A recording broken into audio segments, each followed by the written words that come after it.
आरक्षण में सुधार की बात की जा रही है। जंतर मंतर पर प्रोटेस्ट देखने को मिला, आपने भी उस पर कांग्रेस आरजेडी के लोग लगातार कह रहे हैं कि संघ और बीजेपी आरक्षण समाप्त करने की दिशा में आगे बढ़ रही है। अरे प्रभु, इन लोगों को हर चीज में राजनीति ही दिखती है। क्यों संघ, बीजेपी और हम लोग नहीं है क्या एनडीए में? और ये आरक्षण किसी के कहने से समाप्त होने वाली चीज है क्या? संवैधानिक अधिकार है ये।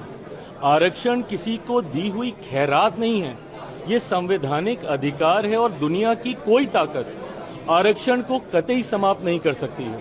और जो लोग इसको समाप्त करने की सोच रखते हैं, कभी समीक्षा के माध्यम से, कभी सुधार के माध्यम से, उनको संभवतः ये पता ही नहीं है कि आरक्षण क्यों जरूरी है।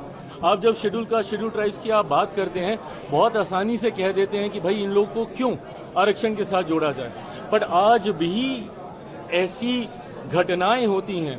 खड़गे साहब के साथ क्या हुआ था? उस मंच पर गए थे, उस मंच का शुद्धिकरण किया गया ना।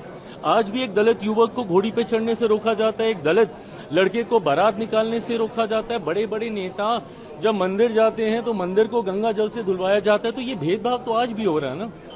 और ये वही अनुसूचित जाति है जो छुआछूत का शिकार रही है। भारत के संविधान में जब आप शेड्यूल कास्ट को देखते हैं, ये ऐसी कास्ट है जिनको शेड्यूल किया गया है, जिनका आधार छुआछूत था, जिसकी वजह से इनको गांव से बाहर रखा जाता था।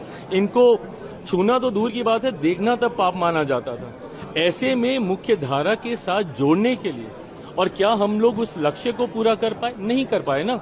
आज भी ये भेदभाव होता है। तभी जब मैं क्रीमी लेयर का भी मैं विरोध करता हूं, मैं इसीलिए करता हूं कि आज कम से कम हम लोग एकजुट हैं तो अपनी बात रख पा रहे हैं।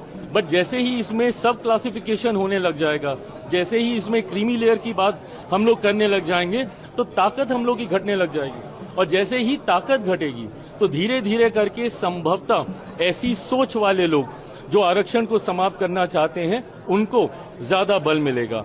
आज की तारीख में शेड्यूल कास्ट हो, शेड्यूल ट्राइब, अब शेड्यूल ट्राइब में यही सारी जातियां हैं जिनकी वेशभूषा अलग रही, जिनका रहन सहन, बोलचाल, ऐसे ट्राइब्स को शेड्यूल किया गया। पिछड़ा वर्ग से आने वाले लोग जिनको संभवतः मौके नहीं मिले, इसके माध्यम से उनको, और अब तो जो लोग आर्थिक तौर पे कह रहे हैं, ऊंची जाति से आने वाले गरीब लोगों को भी 10% का आरक्षण मोदी जी की इसी सरकार में हम लोगों ने पारित करने का काम किया।